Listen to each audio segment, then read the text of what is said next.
Now let's get more on the business impact of Brexit. My next guest is the founder and chief executive of a major Italian food distribution and own label company. Now the business started off importing products for domestic markets, but specializes now in selling Italian goods abroad with partnerships including Kroger of the US and Sainsbury here in the UK. Well, joining us now is Natasha Linhart, the founder and chief executive of Atlante.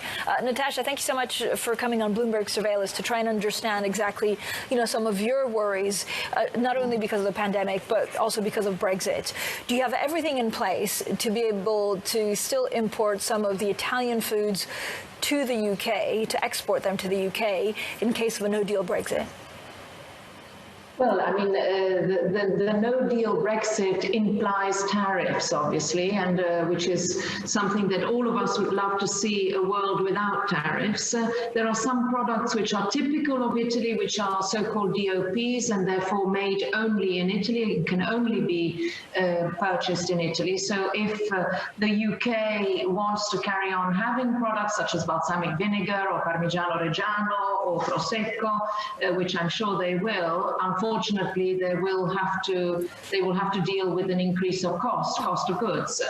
But yes, I mean, we are working in a world of uncertainty at the moment. But Natasha, I mean, I guess there are two concerns. First of all, how do you even get the products? So could there be a shortage of the products even if they come at a higher cost, or is it just that they'll come at a higher cost because there'll be tariffs on them?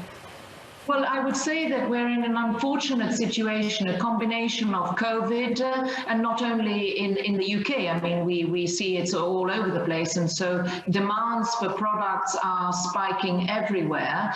And usually the COVID spikes are caused by people fearing new lockdowns and therefore stockpiling, going out shopping and getting all they can off the shelf. Brexit is obviously a more sort of high-level corporate governmental situation where regulatory issues are involved. So the combination of these two, plus Christmas, I must say, because Christmas is traditionally a time in which the stores are acquiring more goods, and on top of it, winter. I mean, we see, the UK is an island, and the ports of entry are what they are. So one has to deal with the reality of ports where usually, I mean, even in times when there aren't any troubles, one has to make sure that more product is available within the country so that one can face possible bottlenecks at ports. So yes, it's all the combination of all these aspects which makes it rather challenging. So what's your biggest challenge right now? Is it Brexit or COVID? Both. As I say, it's the combination of both. And I would say that Brexit is particular. I mean, COVID is a challenge, but to be honest, I have a fantastic team here who have proved to do a magnificent job during the first wave. I mean, we really tackled big problems like the European tunnel, to get goods across Europe. I mean, we had the whole of Europe was blocked, so that was very, very challenging. Producers who were not at all prepared, who didn't have packaging, who didn't have raw materials. So I think we're more prepared now than we were during the first wave. But Brexit, it's the uncertainty of it. We still don't know. I mean, we see that talks are going on, but we still don't know whether there will be a free trade deal or not. So actually, getting the company ready for that is the big challenge. We have to get our systems ready, our IT, and the logistics, and facing the bottlenecks in actual flow of goods. So, Natasha, you sell to Aldi, you sell to Sainsbury's. Have they been helping and trying to understand what a no-deal Brexit could look like? Are they kind of tremendously. In between?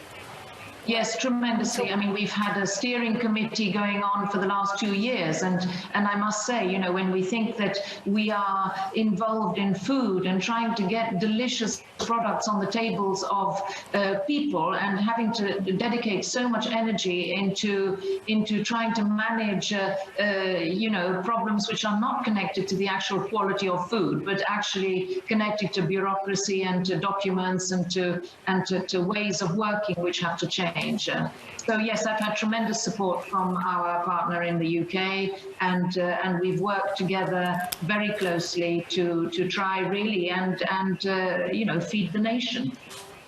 All right, Natasha, thank you so much. A disclaimer, of course, if I don't get a panettone, over after Christmas, that's it. Well, for the peace of my household, Natasha. So. But panettones are all the Christmas typical seasonal products are already in the UK. The big challenge will be towards the end of the year getting in all the chilled products, because we fear bottlenecks at border controls, and so that's our main fear at the moment, I would say.